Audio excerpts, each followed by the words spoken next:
পূর্ব লন্ডনের ব্রাডি আর্টস সেন্টারে চলছে বাংলা নাট্যোৎসব a season of Bangla drama 2024। 1 November থেকে শুরু হওয়া টাওয়ার হ্যামলেটস কাউন্সিলের এই আয়োজন চলবে 24 নভেম্বর পর্যন্ত। এবারের উৎসবে প্রথমবারের মতো অংশগ্রহণ করেছে লন্ডনের শিশু কিশোরদের নাট্য সংগঠন থিয়েটার শৈশব। সংগঠনটির প্রথম প্রযোজনা ছায়া প্রদর্শিত হয় 16 নভেম্বর শনিবার সন্ধ্যা 7টায়। এ নাটকে অভিনয় করেছে লন্ডনের বিভিন্ন এলাকার বাংলা কমিউনিটির ছেলেমেয়েরা।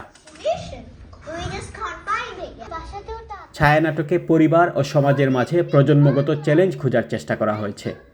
নাটকের গল্পে বলা হয়েছে এখনকার ভার্চুয়াল জগতের বাইরে এসে আমরা কিভাবে একে অন্যের সহযোগিতায় সুন্দর জীবনযাপন করতে পারি।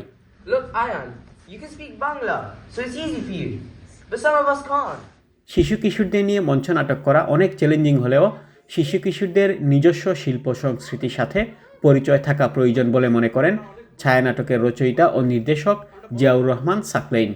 এই যেমন তোমাদেরকে আটকে রেখে আমি তোমাদের থেকে শিক্ষা নিয়েছি। অভিভাবকরা মনে করছেন যে সময়টাতে ছেলেমেয়েরা ইলেকট্রনিক্স ডিভাইস নিয়ে ঘরে থাকতো, সেই সময়টাতে তারা বাইরে আসছে, অনেকের সাথে মিশছে, শারীরিক ও মানসিক বিকাশ ঘটছে তাদের। এতে করে সামাজিক বন্ধনটাও দৃঢ় হচ্ছে।